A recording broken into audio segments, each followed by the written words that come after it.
All right, so now that we've learned where all of these things take us in the big scheme of Blackboard, we're going to go into the course and we're going to have a look at the course itself and where things are laid out.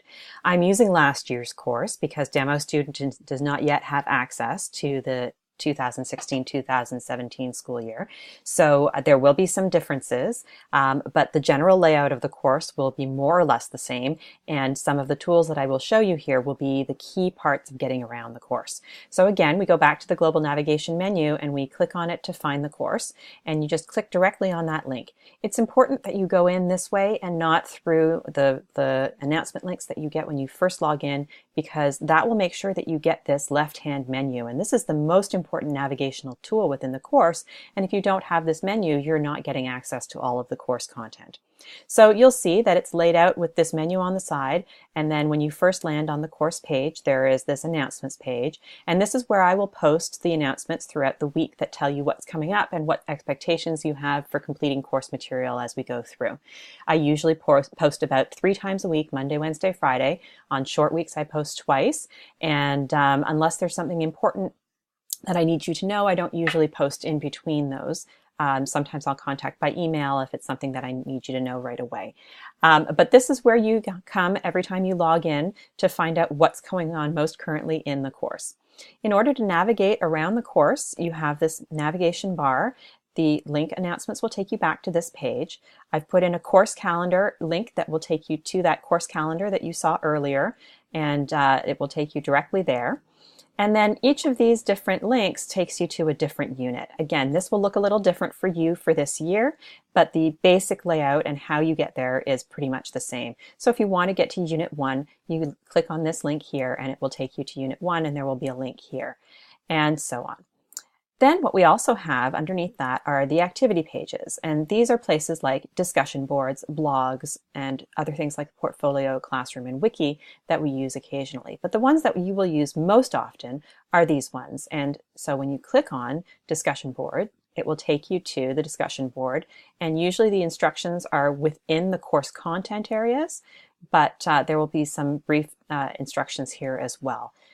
Discussion boards are places where you are interacting directly with other classmates in the course. You click on the link to go into the discussion board, and then there are places for you to post different threads and so on.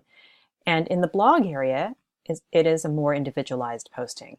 This is a place where you will post individually something that is in response to a task. And so, for example, you have a blog here, and you have tools on the blog that let you navigate around the blog. So different blog posts, and you can also click down to see different course members having posted. The blog instructions can sometimes be hidden, so you might want to click on that. And you have to look out for these little arrows and these little headings, because again, sometimes things are shown or hidden depending on what's being clicked or not clicked. So you can use them to open up and to close things and change your view. As we go down the class activity pages, again, I'll get to these things later on, you'll see that there's a section here called Assessment and Evaluation, and this is where your instructions for different assignments will be posted, and they'll also be linked from within the course. And finally, another link to My Grades, the same My Grades sort of view that you had before when we looked at the global navigation, just a slightly different layout. It's within the course. So that helps you to keep track of what's going on within the course. Here you have class information pages. This is where you'll find my contact information. And I also like to embed my calendar so that you can see times during the day when I'm occupied and when I'm free. And that makes it possible for you to contact me and to use the messaging system if necessary to contact me. And then there's also information about the course itself, things like the documents about the curriculum and so on.